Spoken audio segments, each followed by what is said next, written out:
Hello mga kabibig! Welcome back sa ating bagong YouTube channel. Ito ang pinakamaingay na YouTuber sa baladang YouTube. Ako si Kabibig, magleba-kleba na itong with evidence. Nako, Thursday morning, nagulantang ako sa mga komento ng maraming netizen na alam na nila kung saan patutungo itong PDEA Leaks hearing ni Bato. Kasi gusto nila ma-destabilize ang gobyerno ni Bongbong Marcos at ipasok si Sara Duterte daw di umano para maging presidente. Hala, oy, ganun kayo, kawatak-watak ang utak nila. Gusto nilang siraan na naman si VP Sara Duterte.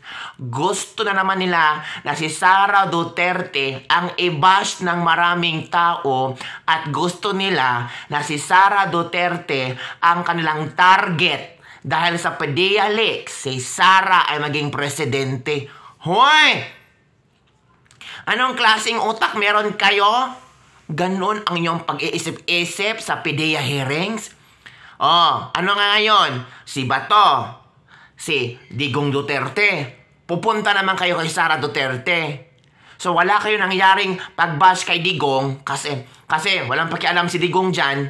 Si Bato naman, very strong talaga, matapang talaga at sasagutin lahat.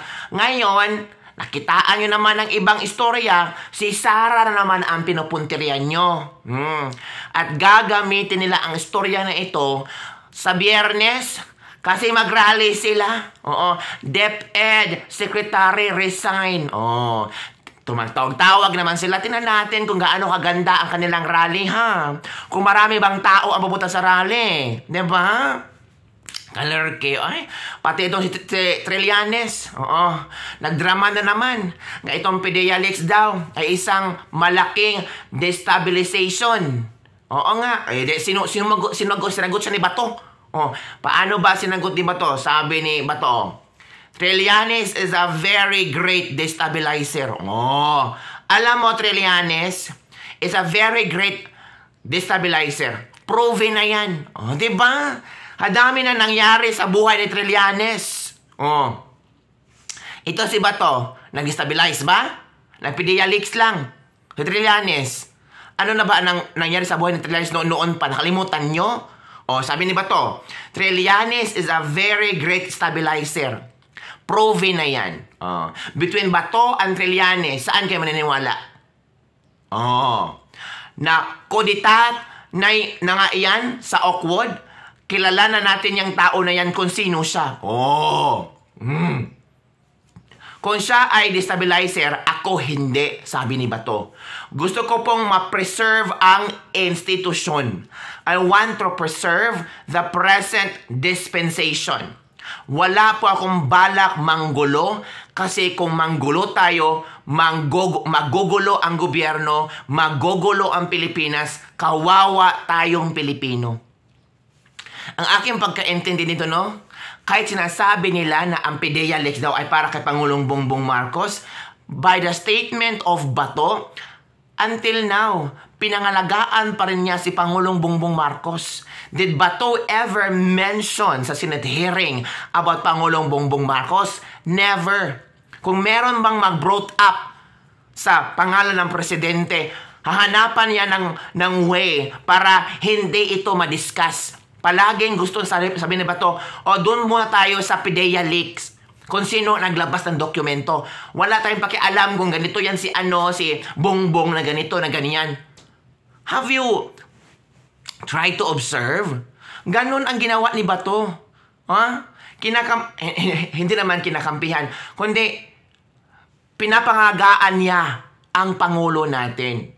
Kung makita ng utak mo, hindi mo yan makikita. Hindi mo yan ma-observe. Kasi ang palaging nasa utak mo, si Bato, sinisiraan si Bongbong. Si Bato gusto mawala si Bongbong sa pagiging presidente. Ito statement ni Bato. Kung gusto kong ma-preserve ang institusyon. I want to preserve the present dispensation. Wala po akong balak manggulo. Kasi kung gusto pala ni Bato manggulo, ay simula pa lang hearing, gulo na. Pero wala Sa unang hearing, galit na galit nga kayo. Kasi hindi marunong magtanong si Bato. Diba? Ito pa. Kasi kung manggugulo tayo, magugulo ang gobyerno. Tingnan mo. So, iniisip pa rin ni Bato ang gobyerno ni Bongbong Marcos. Tapos, yung ibang congressman, sinasabihan si Bato na wasting money. May iba pang senador na hindi nirespeto si Bato. Yun na nga. Yun ang malaking problema. Kasi palagi nyo misinterpret ang mga ginagawa ni Bato. Diba? Kawawa tayong Pilipino kung magugulo ang Pilipinas at ang gobyerno. Yan ang sagot ni Bato de la Rosa. So si Bato de la Rosa ngayon ay humihingi sa mga senador na respetuhin ang kayang chairmanship. Meron pa ngang ibang mga nasasabi na baka mamimiligrong maligwak si Bato sa pagiging chairman sa kanyang komite. Kung ganun man ang gagawin nila, Bato did everything para ma-prove kung ano ang kanyang importansya sa pagiging chairman sa kanyang komite. Kung ganun ang kanilang pagtingin, Bato is open-minded person naman. Kung lahat naman nagawa ni Bato tapos hindi nila approve, walang magawa si Bato dyan.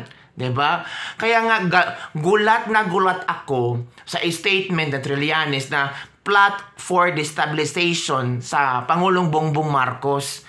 And it leads na parang planado ito ni Sara. Ganun ang palaging nasa utak nila ba? Sara Duterte ang may plano sa lahat. Sara Duterte ang may dahilan nito. Grabe naman kayo. Ang tao ay nagtatrabaho ng maigi. Number 1 performing agency sa Pilipinas. Tapos sabihan nyo ganyan. Number 1 sa rating. Tapos sabihan nyo kay ganyan. Grabe, hindi ko mawari iba. Ganon ang mga utak ng mga tao. Tapos, itong si Trillanes pasip-sip sa Pangulong Bongbong Marcos ay palaging ginagamit ang pangalan ni Bongbong Marcos. Oo, sabi niya, for the president. Wala grabe naman, para mapansin lang. Ano bang plano mo, Trillanes? Sabi pa nga ni Harry Roque, ang plano niyan, magpa-epal. Kasi planong tatakbo sa sunod na eleksyon. Di ba, nakuha niya ang atensyon ng media. Nakuha niya ang atensyon ng tao. Hindi sikat siya ngayon. Pero ang problema, ano ba ang interpretasyon ng tao sa ginagawa niya? Marami bang natuwa sa ginagawa niya? Marami bang naging happy sa gawa niya? Meron naman kabibig yung mga BBM supporters, suportado si Trillanes. Nako, ang plastic nyo. Ang panahon na kung saan si Trillanes ay parang hindi sinuportaan si BBM. Tapos kayo, galit na galit kayo, Trillanes. Sabi nyo, yan si Trillanes, ganito, ganyan, ganyan. Pero ngayon si Trillanes naman, ang nakasuporta kay BBM, love na love nyo na si Trillanes. Love na love nyo si Trillanes. Noon, kinakampihan nyo si Sara pag binabati ko ang mga Duterte. Kasi unitim pa. Pero ngayon, Duterte nilang binapatikos, si BBM, love na Trillanes, yun na. Kaaway yun na ang mga Duterte, mga BBM supporters. Kaaway yun na si Sara. Pero noong unitim, love na love yun si Sara. Love na love yun ang SMNI. Diba? Sabi niyo MSNI is the number 1 network na talagang nagbibigay ng katotohanan. Ngayon naman, kung ano binabalita ng SMNI tungkol kay Pangulong Bongbong Marcos na ganito na ganyan, when it's against the government, galit kayo. Ako, ang paplastic nyo, wala kayong sariling standpoint. Palagi nyo nakikita ba na masama ang lahat ng tao?